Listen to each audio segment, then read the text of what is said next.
is running out for the Supercommittee to find that $1.2 trillion in budget savings. And according to a new poll, 67% of Americans simply don't think they can do it by the November 23rd deadline.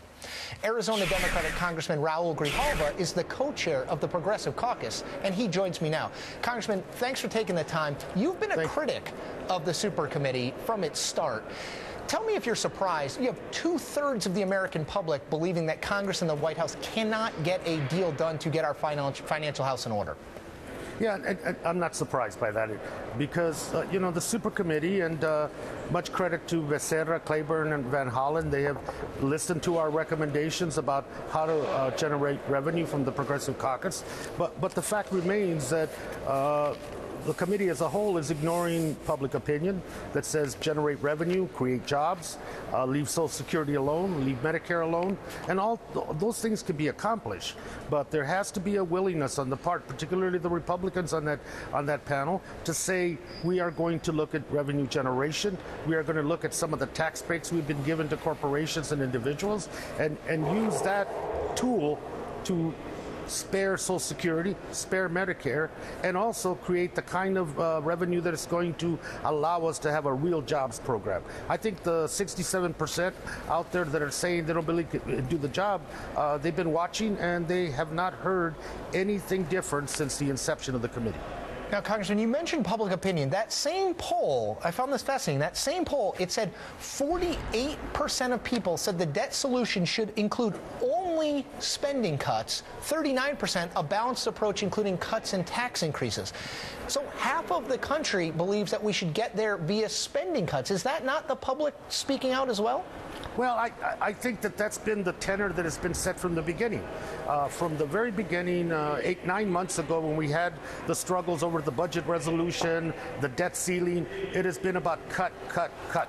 And that's all you've heard out of Congress. And so the American public believes that that's the only tool that we have in order to deal with the economic issues that we face. The reality is that there's many more tools, and those are not being utilized. Did your party, or is your party currently then making a mistake, not getting their message out? If you say the discussion is entirely about tax cuts and not about anything else, is there a message disconnect here? If you say, as you do, that there's a story here to tell? Yeah, I don't know what the disconnect could be, but I know what we should be doing, and that is being more proactive on the jobs plan, talking about revenue generation in a very strong way, and really dealing with the fairness issue that's out there right now. The American people feel that this system, as it's set up economically, is not being fair to the vast majority of the American people. And that sentiment is strong. And when people say we can do this through cuts, included in that observation is cuts to corporations on tax breaks, cuts to individuals in the 1% that are not paying their fair share.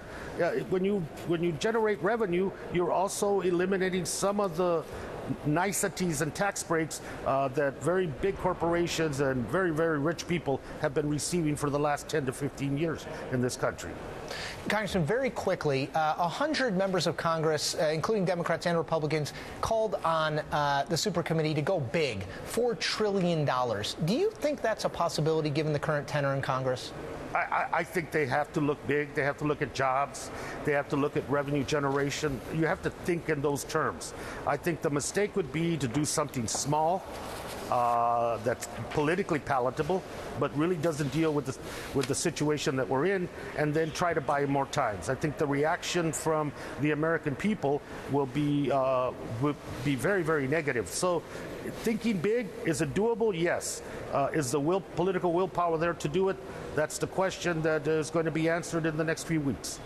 Arizona Democratic Congressman Raúl Grijalva, I know it's a busy day up on Capitol Hill. Thank you for taking time. Thank you, Chris.